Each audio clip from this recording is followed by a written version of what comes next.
They picked the one weekend they should have avoided, Atlanta, Georgia. 50,000 humans in armor, carrying swords, screaming battle cries in the street, and not one of them was actually a soldier. The aliens saw it as the largest army ever assembled on planet Earth. They had no idea it was a costume convention. By the time they figured out the truth, it was already too late. Smash that like button, hit subscribe, and drop a comment telling me where you would hide during an alien invasion, because this story is about to get out of hand. Let us begin this journey right where the sky over Atlanta turned the wrong color. Dragon Con had taken over downtown Atlanta the way it did every Labor Day weekend. 4 hotels, connected by skywalks and packed hallways, held more strange costumes per square foot than anywhere else on the planet. Knights walked beside robots. Wizards argued with pirates over the last elevator spot. A 12-foot dragon puppet, carried by 6 sweating volunteers, drifted through the lobby of the Marriott Marquis like a parade float that had wandered in from a dream. Mark Delaney stood near the registration line with a foam battle axe slung over one shoulder and a name badge that read Security Volunteer. He had worked this convention for 6 years, and in that time he had seen grown men cry over cosplay contest results, watched 3 separate proposals happen in the same hallway, and once had to explain to a police officer that no, the man in the giant mech suit was not actually going to hurt anyone. He just really wanted a picture. Nothing at Dragon Con ever felt ordinary. That was the whole point.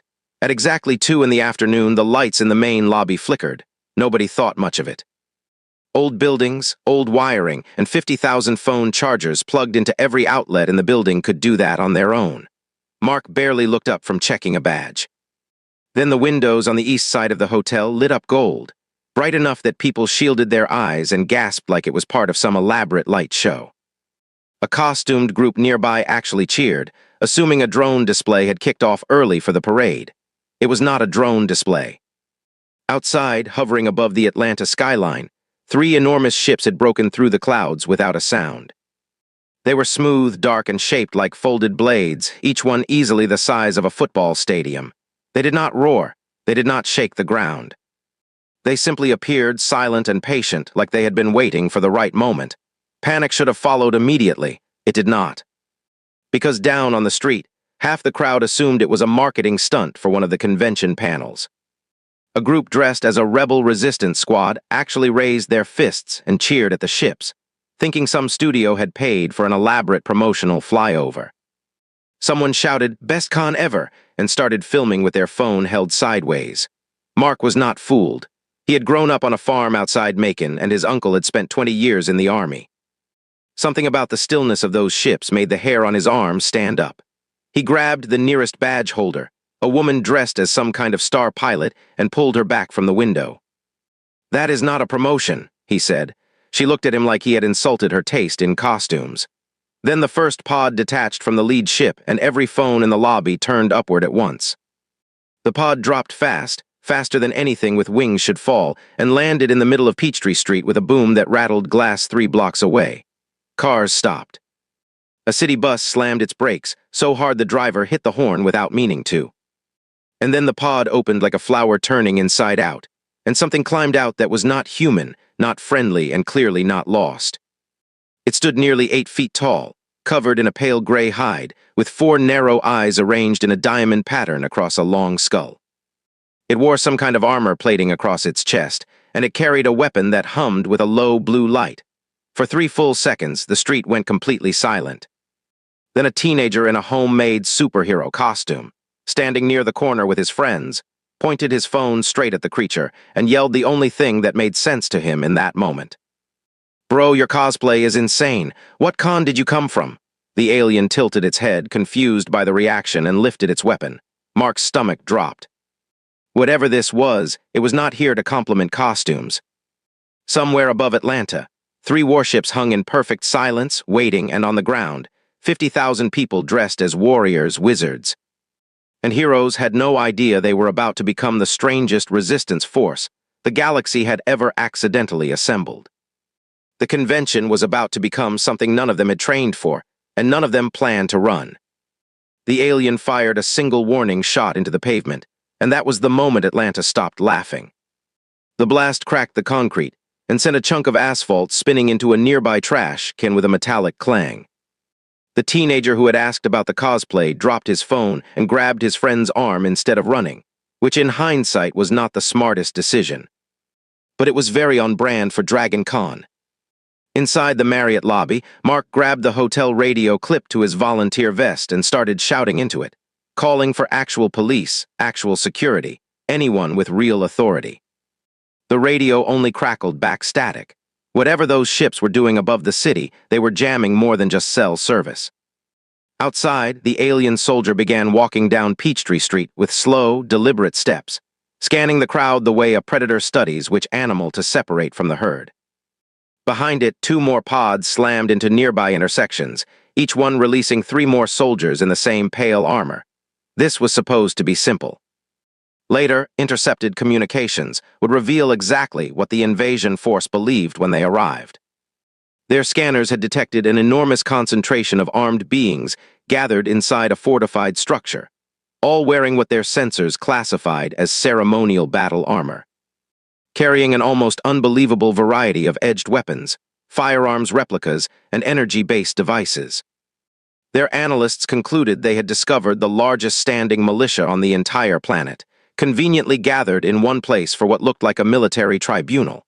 They were half right. It was the largest gathering of costumed weapons on the planet. They were catastrophically wrong about the militia part.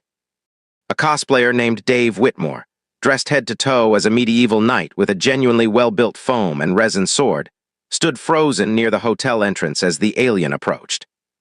His friend Tyler, dressed as some kind of futuristic bounty hunter with a very realistic-looking blaster prop, grabbed his arm. Dave. Dave, that thing is real. I know it's real, Tyler.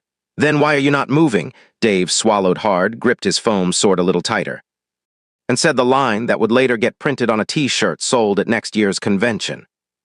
Because I did not spend 4 months building this armor to run from the first thing that looks at me funny. The alien soldier stopped 10 feet away, studying Dave's armor with what looked like genuine confusion.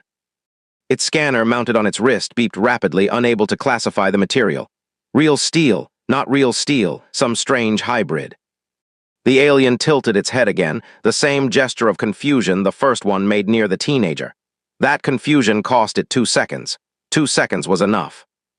Behind Dave, a group of costumed convention-goers dressed as a rebel militia unit, complete with prop rifles rigged with lights and sound effects, had been rehearsing a skit for the closing ceremony parade.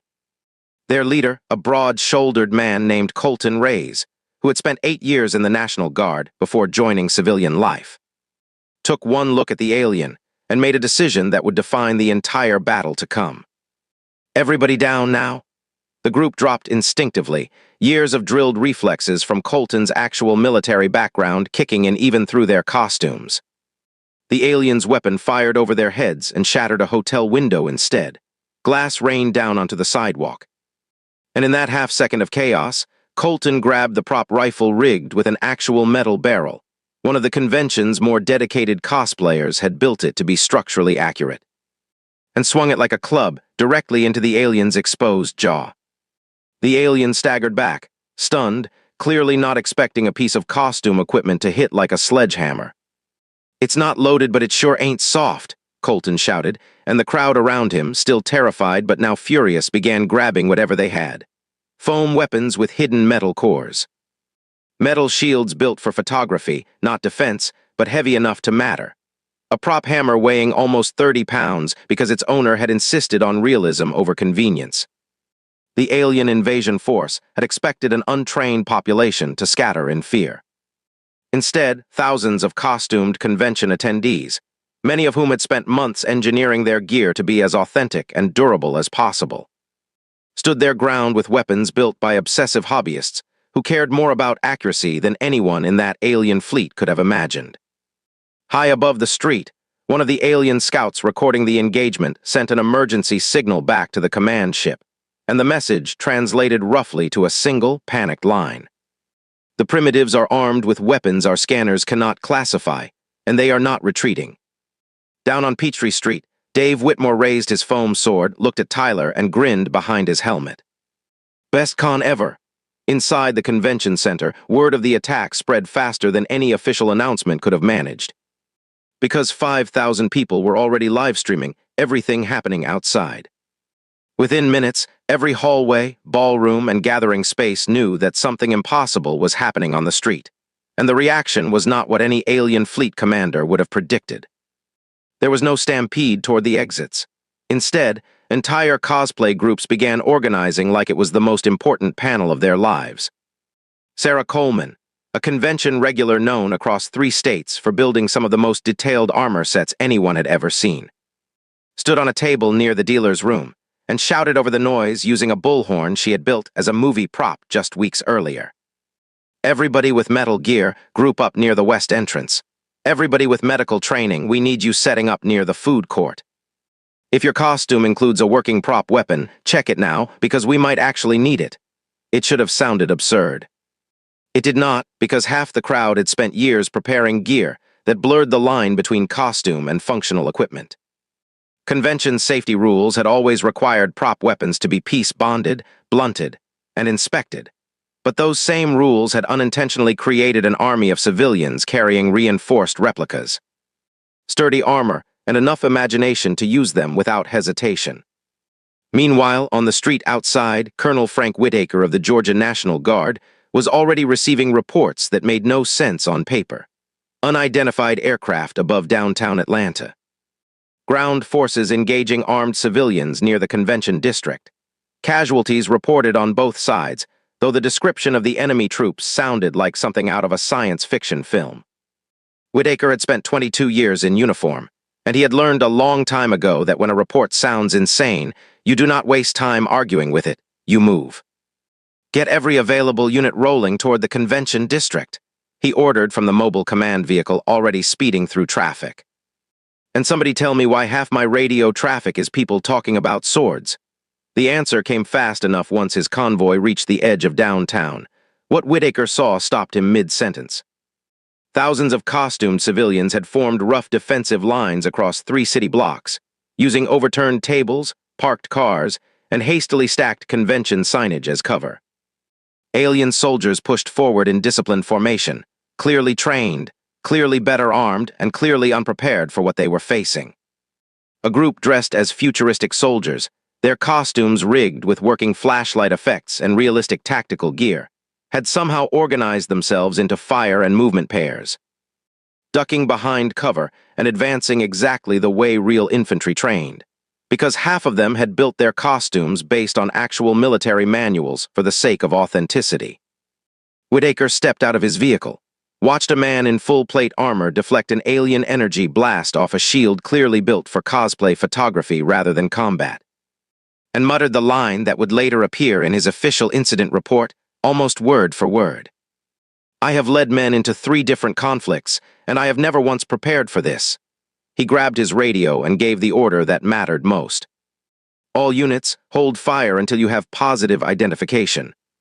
We have civilians engaged in active combat with hostile forces, and near as I can tell, they are winning. Back near the convention entrance, the alien commander overseeing the ground assault. A broad-shouldered officer, named in the fleet's own language, as something roughly translating to Void Marshal Threxel, watched his forces stall against an enemy his own scanners had misclassified from the very beginning. His soldiers had trained for decades against disciplined militaries, coordinated resistance, and organized defense.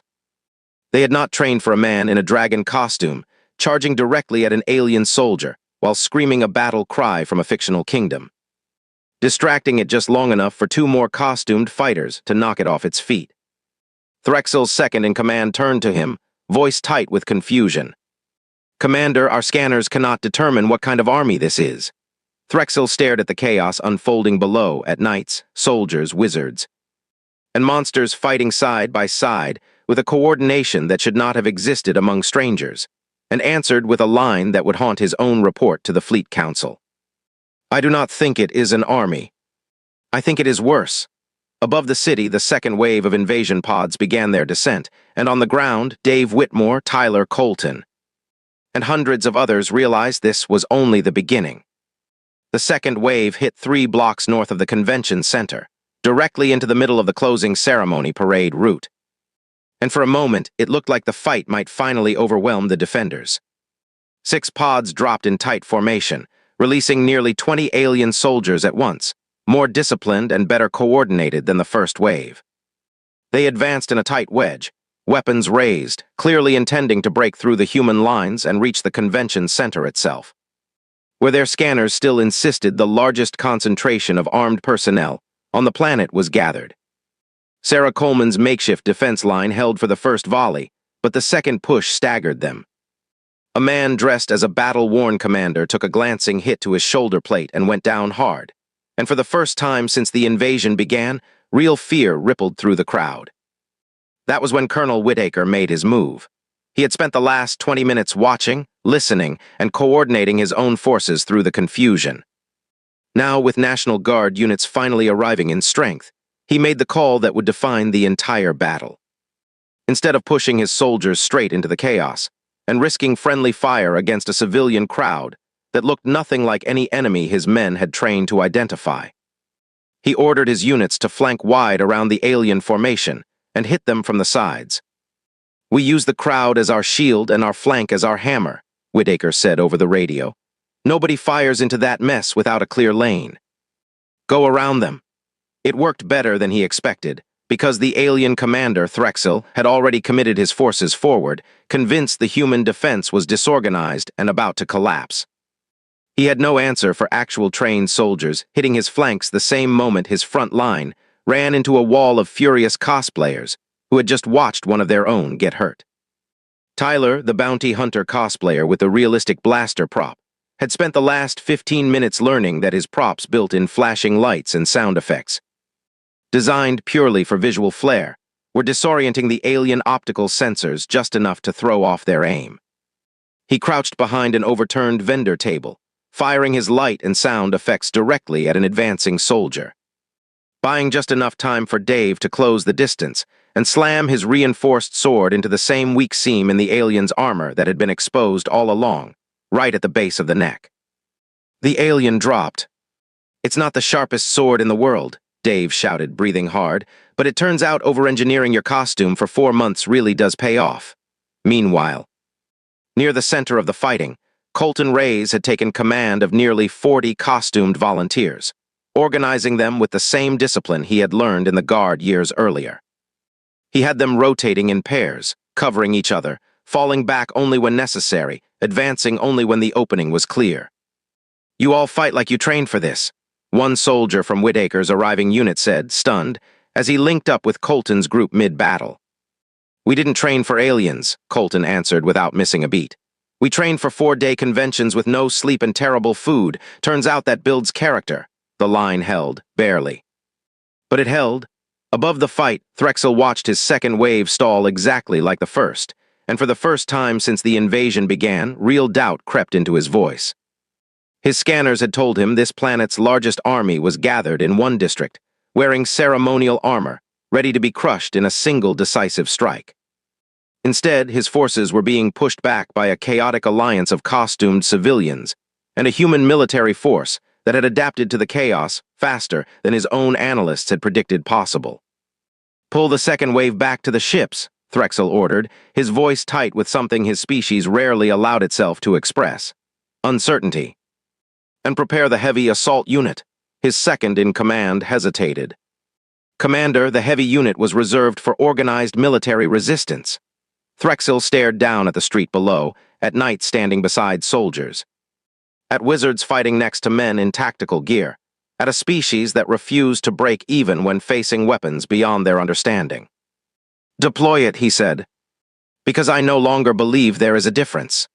Down on the street, as the alien forces pulled back to regroup, Dave Whitmore looked at the wreckage around him, the cracked pavement, the scattered costume pieces, the alien soldiers lying defeated near the convention entrance, and felt a cold certainty settle in his chest.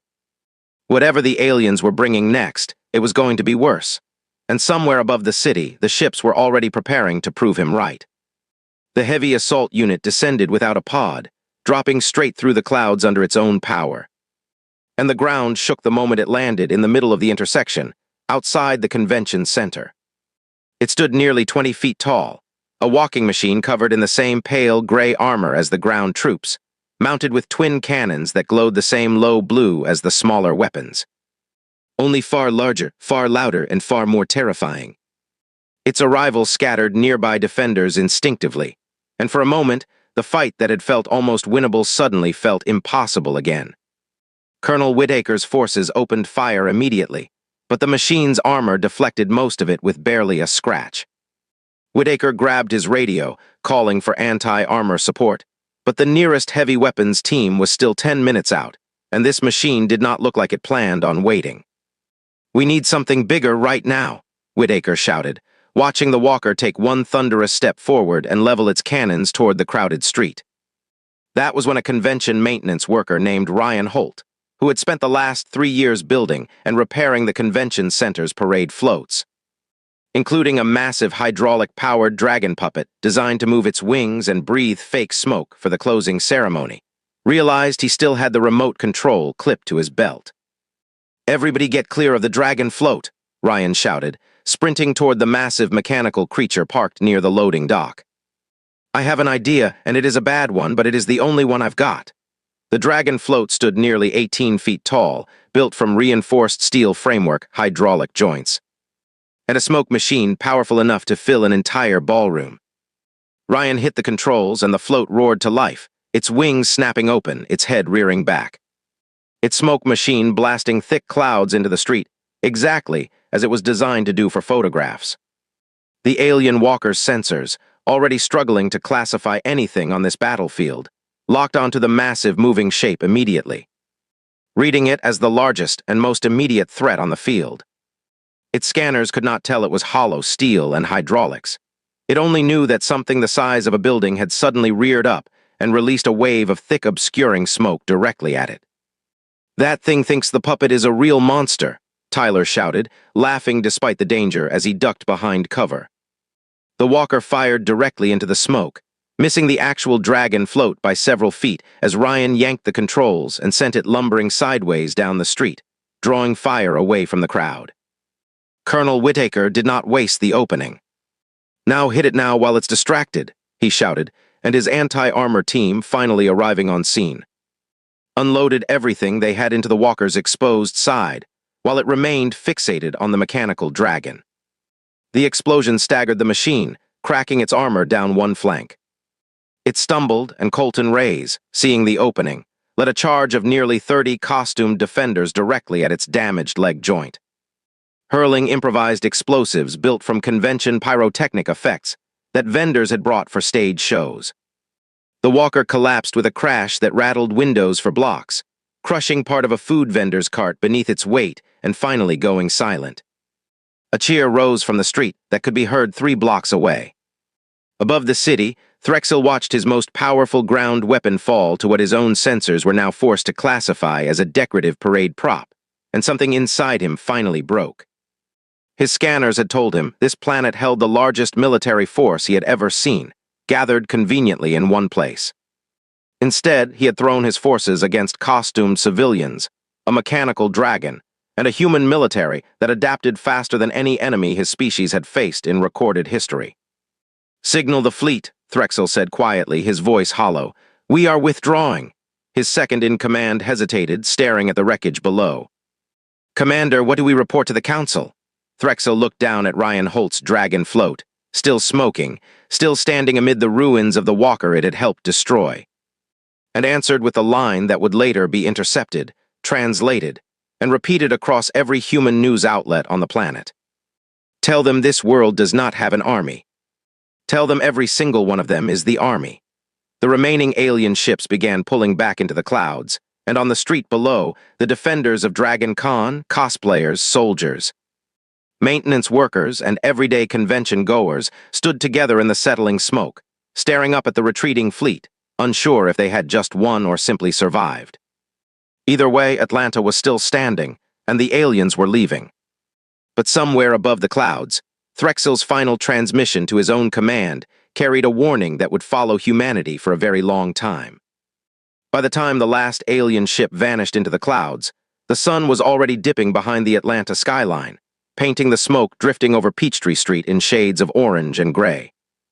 The street looked like a disaster zone. Overturned tables, shattered glass, the massive fallen walker still smoking in the middle of the intersection, and scattered among it all, thousands of convention goers in torn costumes. Some laughing, some crying, most just staring at the sky in stunned silence. Colonel Frank Whitaker walked the length of the battered street, taking in the wreckage, and found himself standing beside Dave Whitmore, who was sitting on the curb with his cracked foam sword resting across his knees, his knight's helmet finally removed, revealing an exhausted but relieved face underneath. "You saved a lot of lives today, son," Whitaker said. "That sword of yours did more work than most weapons I've seen in the field." Dave managed a tired laugh. "4 months building this thing, and my mom asked why I was wasting my time on a hobby. Tell her the hobby just helped defend the city," Whitaker replied. And for the first time since the invasion began, he allowed himself a small, genuine smile. Nearby, Ryan Holt stood beside the smoking wreck of the Dragon float he had piloted straight into the middle of the battle, patting its steel side like an old friend who had earned a rest. National Guard soldiers who had fought beside him kept glancing at the machine, still not entirely sure how a parade prop had helped take down an alien war machine, but grateful all the same. Colton Reyes gathered the group of convention goers he had led through the fighting, checking on each of them personally, making sure the injured were being treated, making sure nobody had been left behind. It was the same instinct that had guided him through years in uniform, and it had not left him, even after he traded that life for a quieter one. "You all fought like professionals," he told them. "We fought like Dragon Con regulars who really did not want to lose the con," Tyler said, and despite everything, the group actually laughed. In the days that followed, the story spread across the entire country, then the entire world. News networks scrambled to explain how a costume convention in Atlanta had become the single most successful ground defense against an alien invasion force anywhere on the planet. Military analysts studied the footage for weeks, trying to understand exactly what had allowed an untrained civilian population to hold the line against advanced alien technology. And the answer, when it finally came, was almost too simple to believe. Preparation, dedication, and community. 3 things Dragon Con had in greater supply than almost any gathering on Earth. Delivered by people who had spent years pouring themselves into their craft for no reason other than love of the hobby. Colonel Whitaker's official report to his superiors ended with a line that later became famous far beyond military circles. He wrote that he had commanded soldiers through real conflict overseas.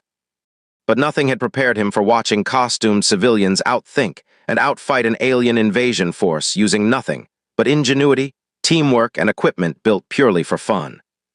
He recommended, only half joking, that future defense planning include a serious study of convention culture. Weeks later, intercepted alien communications, eventually shared with select government analysts, confirmed exactly how deep the confusion had run within the invading fleet. Reports described Earth as a planet where every civilian appeared to be a trained combatant, where weapons of unknown origin and unpredictable design were carried casually by ordinary citizens, and where morale remained impossibly high, even in the face of overwhelming force.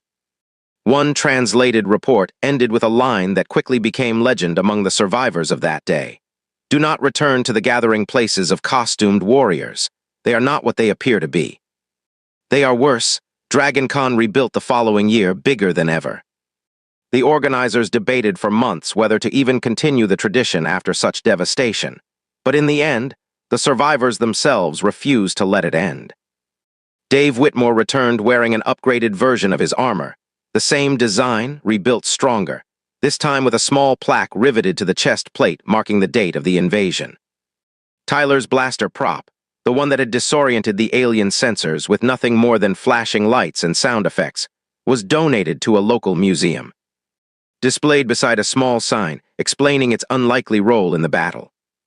Ryan Holt's Dragon float, repaired and repainted, led the very next year's parade, greeted with a standing ovation from a crowd that would never look at it the same way again. Colonel Whitaker attended that following year's convention himself, out of uniform, walking the same halls where the fighting had taken place. And when a young cosplayer nervously asked if the stories were true, he simply nodded and said the same thing had become his answer to almost every question about that day.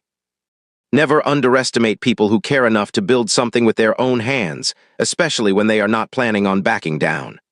As for Threxel, whatever remained of his fleet, and whatever explanation he eventually gave to the powers above him, one thing was certain.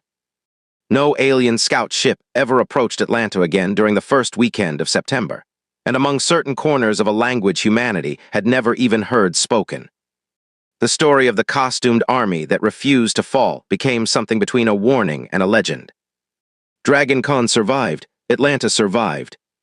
And somewhere out among the stars, an entire alien civilization learned a lesson no textbook could have taught them. That the most dangerous army in the galaxy might just be a few thousand people who loved something enough to never stop fighting for it.